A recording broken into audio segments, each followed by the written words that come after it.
আসসালামু আলাইকুম। প্রতিদিনের ন্যায় আজকে অনলাইন ক্লাসে তোমাদেরকে স্বাগতম। দেখো আজকের আলোচ্য বিষয় আমাদের টপিক হচ্ছে English second parts of speech. দেখি আমরা আগে পার্টস অফ স্পিচ করাইতে গেলে পার্টস অফ স্পিচ কাকে বলে আগে লাগবে, যদি আমরা এর আগে আলোচনা করছি। আজকে আমরা আগে একটু বলে দিই। মনে করো একটা সেন্টেন্সে ব্যবহৃত সেন্টেন্স কি দিয়ে তৈরি হয়? ওয়ার্ড দিয়ে। দেখো আমরা সবাই জানি একাধিক ওয়ার্ড পাশাপাশি বসে যদি মনোভাব সম্পূর্ণভাবে প্রকাশ করে তখন তাকে কি বলা হয়? ওই সেন্টেন্সের ভিতরে যে ওয়ার্ডগুলো থাকবে এগুলো হচ্ছে পদ। সবাই ক্লিয়ার? সেন্টেন্সে ব্যবহৃত প্রতিটা ওয়ার্ড বা শব্দকে কি বলা হয়? পার্টস অফ স্পিচ বলা হয়। পার্টস অফ স্পিচ ইংরেজি হচ্ছে কি, বাংলা হচ্ছে কি? পদ প্রকরণ। পদ। তাহলে আমরা এখন পার্টস অফ স্পিচ করতে গেছে সেন্টেন্স থেকে। সেন্টেন্স করতে গেছে ওয়ার্ড করতে গেছে, লেটার করতে গেছে সাউন্ড থেকে, সাউন্ড করতে গেছে গ্রামার করতে গেছে ল্যাঙ্গুয়েজ বা ভাষা থেকে। তাহলে আমরা দেখো আমরা এখানে লিখতেছি আজকে টপিক হচ্ছে কি পার্টস অফ স্পিচ। এখানে আমরা লিখি পার্টস অফ স্পিচ। তাহলে কত প্রকার? 8 প্রকার। দেখো আমরা এখানে নাউন লিখছি, প্রোনাউন আবার এখানে লিখছি। অনেকে বলবে স্যার এখানে লেখা নাই কেন? Noun, adjective, verb, adverb. Noun, adjective, verb, adverb. Pronoun, preposition, conjunction, interjection. আমরা লেখার সময় এই জিনিসটা এভাবে লিখবো। তো স্যার এভাবে নাউনের পরে প্রোনাউন লিখবো না কেন? দেখো এই যে তোমাদের একটা সাফিক্স এবং প্রিফিক্স একটা চ্যাপ্টার আছে না, অধ্যায় আছে না, ওই জিনিসগুলো আসছে যে এখান থেকে। এই নাউন, অ্যাডজেক্টিভ, ভার্ব এগুলা রূপান্তরিত হয়, একটা অপরের সাথে কি হয়? রূপান্তরিত হয়। বিদায় এটাকে বলা হয় কি? অ্যাফিক্স। অ্যাফিক্স থেকে সাফিক্স, প্রিফিক্স আসছে। অ্যাফিক্স থেকে সাফিক্স এবং প্রিফিক্স আসছে। দেখো এগুলো আমরা একটা ক্লাস নেবো সাফিক্স, তখন বোঝা যাবে। এখন আমরা আজকে বুঝবো যে এই জিনিসগুলো আলাদা করছি কি জন্য। এই জিনিসগুলো থেকে সাফিক্স প্রিফিক্সের উৎপত্তি। দেখো পার্টস অফ স্পিচ কত প্রকার? কি কি? হ্যাঁ, noun, pronoun, adjective, verb, adverb, preposition, conjunction. তাহলে ইন্টারজেকশন কত প্রকার? 8 প্রকার। কত প্রকার? তাহলে পার্টস অফ স্পিচ কত প্রকার? কি কি? Noun, pronoun, adjective, verb, adverb, preposition, conjunction, interjection. তাহলে আমি বলছি কি, দেখো সেন্টেন্সে আই ইট রাইস। প্লিজ কথা বলিও না, মনোযোগ সহকারে দেখো। আই ইট রাইস, আমি ভাত খাই। এই সেন্টেন্স দ্বারা মনোভাব প্রকাশ করছে। তাহলে মনোভাব প্রকাশ করতে এখানে কয়টা ওয়ার্ড লাগছে? একটা, দুইটা, তিনটা। এই তিনটা ওয়ার্ডকে কি বলা হয়? পার্টস অফ স্পিচ বলা হয়। কারণ কেন? এই সেন্টেন্সে 3টা ওয়ার্ড। যদি 7টা ওয়ার্ড থাকতো 7টাই পার্টস অফ স্পিচ। আমার কথা হচ্ছে এটা একটা সেন্টেন্স হয়ে গেছে। কি হয়ে গেছে? সেন্টেন্সে ব্যবহৃত প্রতিটা ওয়ার্ডকে কি বলা হয়? পার্টস অফ স্পিচ বলা হয়। আমরা কোনোদিন বলবো তাহলে পার্টস অফ স্পিচ কোথায় থাকে? সেন্টেন্সের ভিতরে থাকে। কোথায় থাকে? পার্টস অফ স্পিচ কোথায় থাকে? সেন্টেন্সের ভিতরে থাকে। সেন্টেন্সে ব্যবহৃত প্রতিটা ওয়ার্ডকে কি বলা হয়? Parts of speech. এখন দেখো পার্টস অফ স্পিচ আমরা আজকে নাউন এবং প্রোনাউন নিয়ে আলোচনা করব। নাউন এবং প্রোনাউন নিয়ে আলোচনা করব, কারণ আমাদের একটা জিনিস ওখান থেকে কাইন্ডস অফ প্রোনাউন ও নাউনও লাগবে, সেজন্য আমরা আর বেশি করাবো না। দেখো নাউন কাকে বলে? নাউন শব্দের বাংলা হচ্ছে বিশেষ্য, গ্রামাটিক্যাল, ব্যাকরণ ভিত্তিক। নাউন অর্থ কি? বিশেষ্য। এখন আমি তোমাকে যদি বলি তুমি আমাকে 5টা বিশেষ্য লিখে দাও, তোমাদের কেমন লাগবে? না লাগবে যে এগুলো গ্রামাটিক্যাল ভাব, এগুলো ব্যাকরণ ভিত্তিক ভাব, ভয় পাওয়ার কিছু নাই, সহজ আছে। নাউন অর্থ বিশেষ্য, বিশেষ্যের খাঁটি বাংলা হচ্ছে নাম। কি? এক কথায় যে ওয়ার্ড দ্বারা কোনো নাম বোঝায় তাকে কি বলা হয়? এখন সবাই তোমরা নাউন পারবা না, ওই যে আমরা বিশেষ্যগুলো পারবো না কারণ বুঝি নাই। দেখো যে ওয়ার্ড দ্বারা কোনো কিছুর নাম বোঝায় তাকে কি বলা হয়? তাহলে আমরা এখন বিভিন্ন ধরনের নাম আছে। আমার নাম আর মানুষের নাম আর পশু পাখির নামের মধ্যে পার্থক্য আছে না? ওই রকম কতগুলো ডিফিনেশন আমাদেরকে কাইন্ডস অফ নাউন আছে। নাউন 5 প্রকার, ওখান থেকে তোমরা দেখে নেবে, এগুলো তোমাদের SW থাকবে। প্লিজ কথা বলিও না। তাহলে আমরা বুঝতে যে ওয়ার্ড দ্বারা কোনো ব্যক্তি বস্তু স্থানের নাম বোঝায় তাকে কি বলা হয়? নাউন বলা হয়।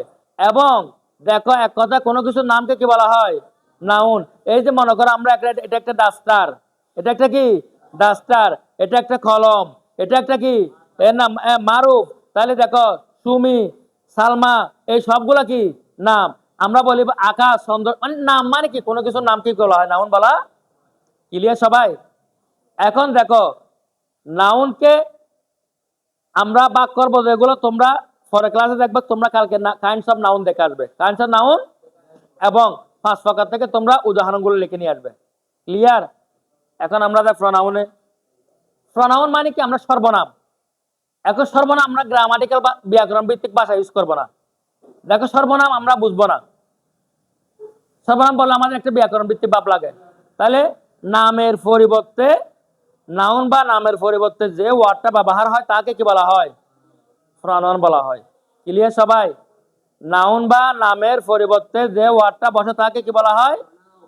তাহলে এখন কথা হচ্ছে প্রনাউন স্যার আমরা কিভাবে বুঝবো? মনে করো তুমি দাঁড়াও, তোমার একটা নাম আছে না, এ তোমার নাম লিজা না বলে তোমাকে ডাকছি, যে তুমি বলছি এটা কি প্রনাউন।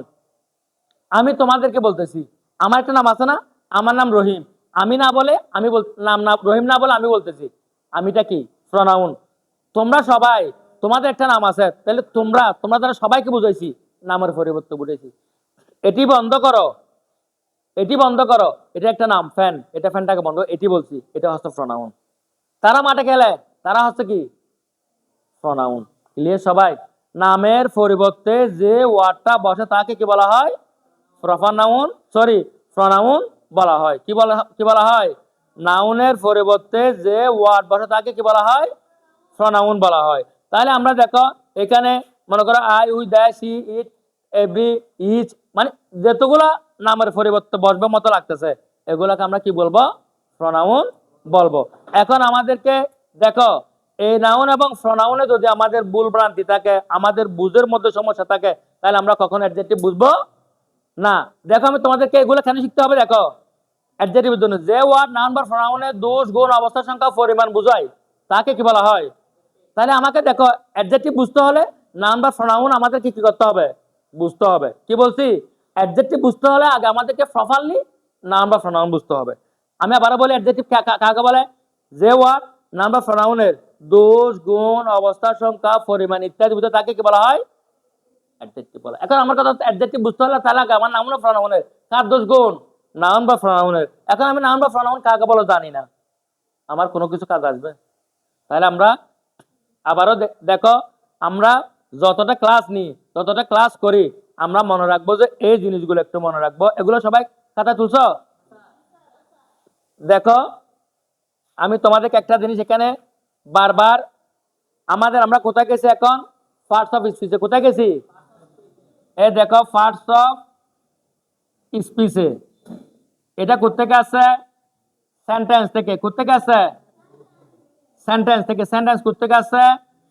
ওয়ার্ড থেকে। ওয়ার্ড কোত্থেকে আছে? এটা কোত্থেকে আছে? সাউন্ড থেকে। সাউন্ড কোত্থেকে আছে? গ্রামার থেকে। গ্রামার কোত্থেকে আছে? ল্যাঙ্গুয়েজ থেকে। আমাদের মনে রাখতে হবে, এটা আমরা প্রতিদিন মনে রাখবো। ল্যাঙ্গুয়েজ থেকে গ্রামার, ল্যাঙ্গুয়েজের জন্য গ্রামার আছে। গ্রামার কোত্থেকে আছে? সাউন্ড থেকে। সাউন্ডের পরে কি আছে? সাউন্ডের পরে কি আছে? লেটার, লেটার তৈরি হয় সাউন্ড দিয়ে। লেটার দিয়ে কি তৈরি হয়? ওয়ার্ড তৈরি হয়। ওয়ার্ড দিয়ে কি তৈরি হয়? সেন্টেন্স তৈরি। সেন্টেন্সের ভিতরে যেগুলো থাকে এগুলোকে কি বলা হয়? পার্টস অফ স্পিচ বলা হয়। পার্টস অফ স্পিচ 8 প্রকার। ক্লিয়ার? তাহলে আমরা এই জিনিসগুলো যদি সুষ্ঠুভাবে এবং সূক্ষ্মভাবে যদি আমরা এগুলো জানি, ইনশাআল্লাহ আমরা আমাদের জন্য ইংরেজির জন্য চিন্তা করতে হবে না। ইংলিশটা বাংলার চেয়ে 1000 গুণ সহজ। বাংলাতে মনে করো তোমাকে কিও লিখতে বলো, ক যোগ মধ্যে তোমরা লেখার সময় দেখো না কত কাহিনী, কিন্তু আমাদের ইংরেজির মধ্যে তেমন একটা কোনো ভেজাল নাই। ক্লিয়ার? একদম সাপারেশন। সবাই বুঝছো? তাহলে আমাদের কালকে এসডব্লিউ কি? নাউন, প্রনাউন, কাইন্ডস অফ, এগুলা কাইন্ডস অফ নাউন বা প্রনাউন। ঠিক আছে?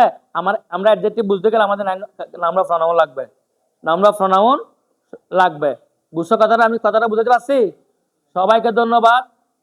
তোমরা আগামী ক্লাসে অবশ্যই যেগুলো এসডব্লিউ দিছি, কোনগুলো, যে জিনিসগুলো এসডব্লিউ দিছি ওই জিনিসগুলো তোমরা সবাই আমার জন্য কি তোমাদের ইংলিশ খাতায় করবে।